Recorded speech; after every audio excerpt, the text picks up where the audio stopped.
चलिए बेटा हम इसके टॉपिक नंबर 2 से स्टार्ट करते हैं। Collection, identification and transportation of fish seed require man power. इन सब चीज़ों के लिए हमें क्या है, मैन पावर की आवश्यकता होगी टू मैनेज, इसको मैनेज करने के लिए। All this can be controlled by induce breeding technique at the fish farm. और ये सब हम अपना आराम से कंट्रोल कर सकते हैं फिश फार्म पर। The release of sperm and egg of desire species can be obtained in distressed. हम इसको क्या आराम से प्राप्त कर डिस्ट्रेस के अंदर इसको आराम से प्राप्त कर सकते हैं। The induce breeding technique is simple, ये बहुत ही simple technique, simple and can be easily, बड़े ही आराम से learn even by an ordinary man, एक साधारण से आदमी से भी ये इसको कर सकता है। बेटा यहाँ पर स्पेलिंग जो लिखी हुई है LEART लिखी हुई है, इसको आप LEARNT कर लेना। Learnt even by an ordinary man, इसको एक साधारण सा आदमी भी कर सकता है। ठीक है, आगे है आपका collection,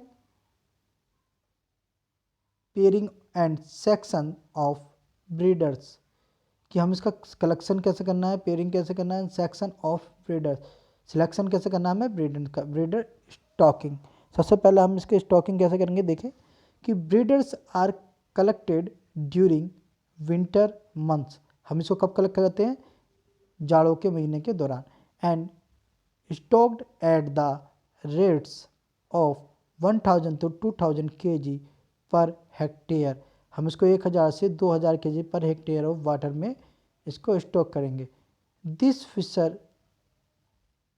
fishes feed daily with artificial food like rice,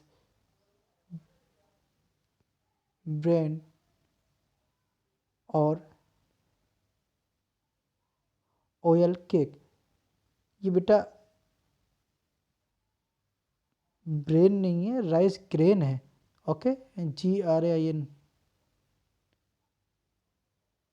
yes,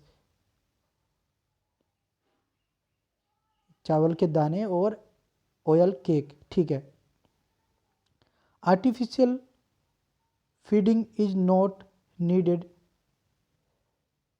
in nature food is present, if nature food is present. अगर यदि नेचर फूड वहाँ प्रेजेंट है तब तो हमें आर्टिफिशियल की ज़रूरत नहीं है। बट अगर नेचर फूड प्रेजेंट नहीं है तो 1000 से 2000 kg पर हेक्टेयर वाटर में हमें ये जो आर्टिफिशियल फूड है वो प्रोवाइड कराना पड़ेगा। ठीक है, डिटर्मिनेशन ऑफ सेक्स, सेक्स का डिटर्मिनेशन कैसे होता है, देखिए ड्यूरिंग ब्रीडिंग सीजन, जब ब्रीडिंग सीजन के दौरान हमें क्या होता है, a mature male can be easily distinguish. हम एक से जो मेल है, मैच्योर मेल है, परिपक्व मेल है, नर है, उसको हम आसानी से अलग पहचान सकते हैं। कैसे उसकी पहचान कर सकते हैं, why the roughness of dorsal surface, जो उसकी ऊपर सतह होगी वो रफ ज़्यादा, मतलब बहुत ज़्यादा खुदरी अवस्था में होगी। But female is very smooth at touch, और जो फीमेल है वो छूने से हमें महसूस जाएगी बहुत ही ज़्यादा चिकनी होगी। तो इस तरह से हम कैसे समझ लेंगे कि मेल कैसा होता है बेटा, जो रफ होता है, और फीमेल कैसी होती है, जो छूने में खुदरी होती है ऊपर से त्वचा। वो फीमेल की त्वचा कैसी होती है, चिकनी होती है, और मेल की खुदरी होती है। ठीक, a fully mature male release sperm, पूरी तरह से परिपक्व होने के बाद जो मेल क्या होता है, स्पर्म का रिलीज करेगा। And side pressure on abdomen, और उसके एक साइड प्रेशर, एब्डोमन के साइड प्रेशर होगा। And female also produce egg, और फीमेल क्या करेगी, अपना एग को प्रोड्यूस करेगी। तो मेल क्या करेगा, स्पर्म को प्रोड्यूस करेगा, और जो फीमेल एग को प्रोड्यूस करेगी। ठीक, आगे क्या है, ब्रीडिंग टेक्निक्स। इसके बाद बेटा जब हम डिटर्मिनेशन ऑफ सेक्स के बाद हम क्या करेंगे, सेक्स को हम पहचानना जिसे सीख गए ना, अब हम करेंगे ब्रीडिंग टेक्निक्स। तो ब्रीडिंग टेक्निक्स क्या है, induce breeding in fish adopted at the monsoon. जो इंड्यूस ब्रीडिंग है ये कब होती है, जब मानसून होता है। ठीक है, मानसून के सीजन के दौरान हम इसको करते हैं। अगले पेज पर आते हैं, when fishes become fully mature, जब पूरी तरह से फिश मैच्योर जाती हैं तो breeders are transferred from large pond to small pond. जो ब्रीडर्स को हम क्या कहते हैं, लार्ज पॉन्ड से स्मॉल पॉन्ड में ट्रांसफ़र कर देते हैं। Now one set breeders are used for breeding, और उसका एक जोड़ा हम ब्रीडिंग के लिए यूज करते हैं। One set usually consist of one female and two males. इसमें क्या होगा, एक फीमेल होगी और दो मेल होंगे। Male and female both are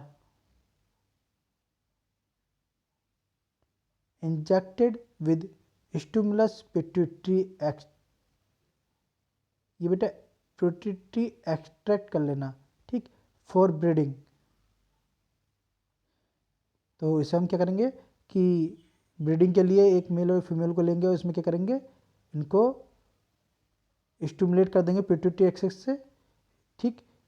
injected males and females are introduced together, एक दूसरे से इंट्रोड्यूस कराएंगे in breeding hapa, together in breeding hapa made up of fine mosquito net, जो कि कैसे बना होता है, जैसे कि फाइन मॉस्किटो का नेप होता है ना, कुछ इसी तरह का इसमें नेट बना होता है। तो उसको हम क्या बोलेंगे, ब्रीडिंग हेप्पा। आगे इसका डायग्राम है, उसमें हम आपको समझाएंगे, ठीक। तो क्या ब्रीडिंग हेप्पा है, इसके बारे में हम समझ लेते हैं। The breeding hapa is a rectangular box shaped container made of fine mosquito net cloth and closed on all sides। और चारों तरफ से क्या होता है, ये मॉस्किटो नेट की तरह होता है जो कपड़े से बना हुआ होता है और चारों तरफ से बंद होता है, ठीक है, all side, to prevent breeders from escaping out, जो कि ब्रीडर्स को उस जाल में से निकलने से रोकता है। क्योंकि देखो जब वो दोनों ही उस अंदर रहेंगे तो वहाँ पर उनको ब्रीडिंग का पूरा चांसेस मिलेगा, जिससे कि वो उस पर्टिकुलर एरिया से बाहर नहीं जा सकते। इसलिए हम ब्रीडिंग हैपर टाइप के एक नेट का हम इसमें यूज करते हैं। The breeding hapa is are of various size, ये तरह तरह साइज के हो सकते हैं, डिपेंडिंग अपॉन द वेट, जिनका वेट अलग हो सकता है, वेट ऑफ ब्रीडर्स, जिनकी ब्रीडर के वेट की वजह से इनको हम अलग अलग साइज के इनको यूज कर सकते हैं, ठीक। It is fixed in water with the help of bamboo poles, हम बैम्बो पोल्स की मदद से इनको फिक्स कर देते हैं। एट इट्स 4 कॉर्नर्स, इनके चारों कॉर्नर के साइड में बम्बो लगा देंगे और इसको एक जगह फिक्स कर देंगे, ठीक है। आगे है release of sperm and egg occur in the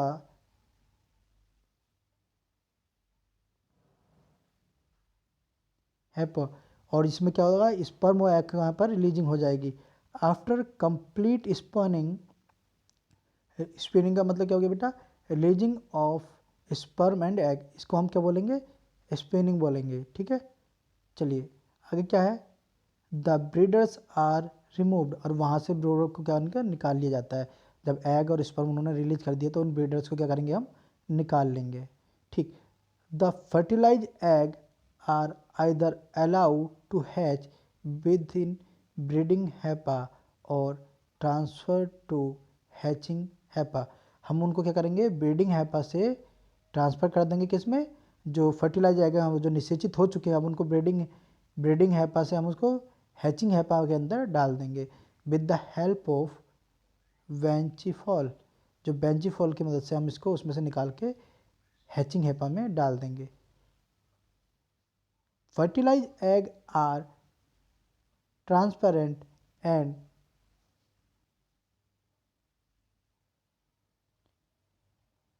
Perl like, एक तो ये पूरी तरह से पारदर्शी होते हैं और पर्ल मतलब मोती की तरह होते हैं। Factors affecting including breeding, induce breeding, क्या इसको इफेक्ट करते हैं, किस कौन से प्रभाव है जो इसके कारक है इसको प्रभावित करते हैं इंक्लूडिंग ब्रीडिंग को, ओके।